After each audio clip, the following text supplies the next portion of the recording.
जो दूसरी दूसरी बात की चर्चा, जो दूसरा टॉपिक आज का हमारा आज का मुद्दा है, वो है कि राजस्थान में भजनलाल सरकार के मंत्रिमंडल के गठन में देरी हो रही है। वसुंधरा राजे की पूर्ववर्ती सरकार में मंत्री रहे 11 वरिष्ठ नेताओं का क्या मंत्रिमंडल में इस बार जगह मिलेगी, ये सबसे बड़ा सवाल है। यह भी चर्चाएं हैं कि वसुंधरा खेमे के किन नेताओं को मंत्रिमंडल में एडजस्ट किया जाए, यह भी देरी का कारण है।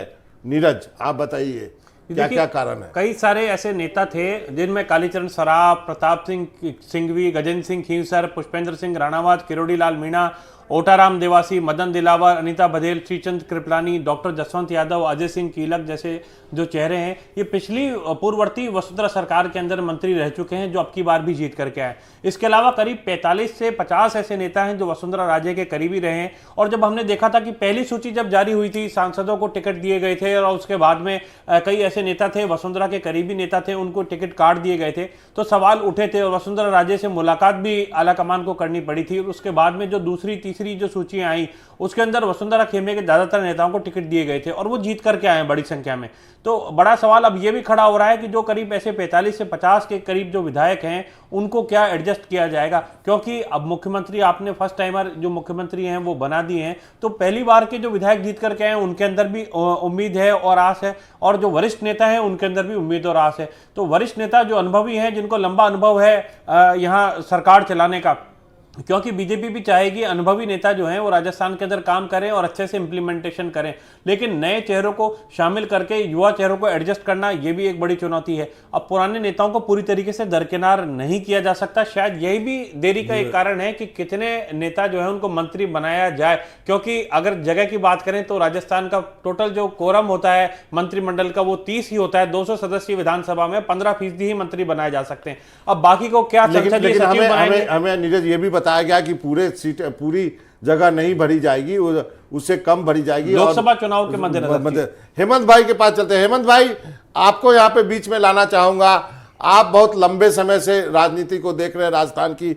आपके पूरे इस पत्रकारिता के करियर में ऐसा बहुत कम मौका आया होगा जब इतने लंबे समय तक जो है मंत्रिमंडल ना बना हो। याद आता है कभी आपको? सर, ये तो सही है कि मंत्रिमंडल को बनाने में काफी देरी हो गई है, और इसके पीछे जो एक और जो मुझे मुख्य वजह लगती है वो पूर्वी राजस्थान को लेकर लगती है, क्योंकि अब जो सीएम बने और जो दोनों डिप्टी सीएम हैं वो जयपुर जिले से हैं, पूर्वी राजस्थान से हैं। तमाम जो दिग्गज नेता जो मंत्रिमंडल में जगह लेना चाहते हैं, चाहे वो बाबा बालकनाथ हैं, चाहे डॉक्टर किरोड़ी लाल है, अनीता बघेल है, ये तमाम नेता ऐसे हैं जो भी पूर्वी राजस्थान से आते हैं। अब एक बहुत बड़ा असमंजस ये आलाकमान के सामने है कि किन नेताओं को लिया जाए और किन नेताओं को छोड़ा जाए।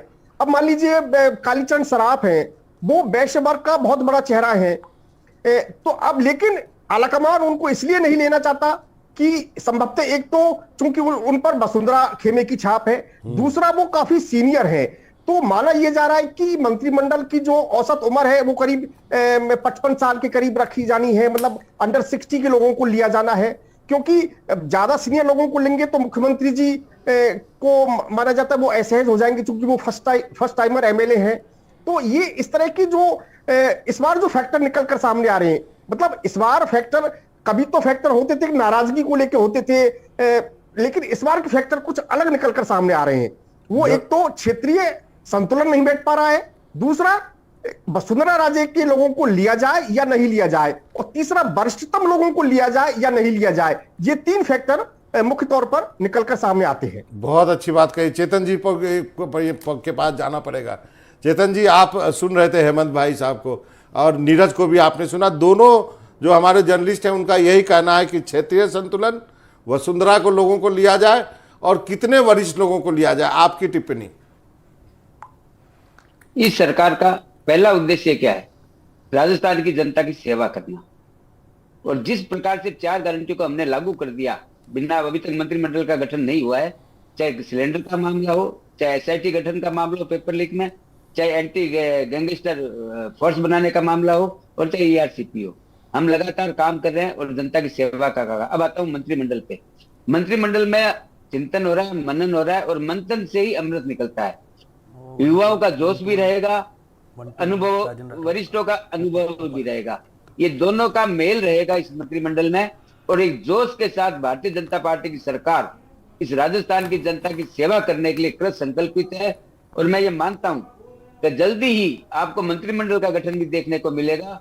जिस प्रकार हमारे माननीय मुख्यमंत्री जी भजन लाल जी हमारे कार्यकर्ता सीएम बने हैं, उसी प्रकार से युवा चेहरे और वरिष्ठ, इन दोनों का मिश्रण मंत्रिमंडल में आप देखेंगे। वरिष्ठों का अनुभव का लाभ मिलेगा, युवा चेहरों का जोश का लाभ मिलेगा, और इस जनता को राहत मिलेगी। राजस्थान जो 5 साल से जनता जो त्रस्त थी इस कांग्रेस सरकार से। और मैं एक बात और कहना चाहता हूं, तो हमारे से उम्मीदें भी बहुत है राजस्थान की जनता को। जी। उम्मीदें क्यों है? क्योंकि हम लोगों ने जो कमिटमेंट किया है उस कमिटमेंट को पूरा करना हमारे संकल्प पत्र को, संकल्प पत्र हमारी गीता है, और संकल्प को साध्य तक पहुंचाने के लिए हम काम कर रहे हैं। आपकी चेतन जी, आपकी सारी बात मैं मानने के लिए तैयार हूं। आपने काम शुरू कर दिया है, 4 गारंटी आपने लागू कर दी, फिर तो लोग कहेंगे मंत्रिमंडल की क्या जरूरत है, मुख्यमंत्री हैं, 2 डिप्टी सीएम है, फिर तो मंत्रिमंडल के होने पे औचित्य पे सवाल उठ जाएगा। मैं इसी बात पे जा रहा था। मैंने आपको क्या कहा? मैंने कहा युवाओं का जोश और अनुभव दोनों का मिश्रण देखने को मिलेगा, और इसका उद्देश्य मैंने आपको बताया था जी, क्योंकि हम आते हैं जनता की सेवा करने के लिए। जरूर। राजकुमार जी आप कुछ कहना चाहेंगे? जी राजकुमार जी।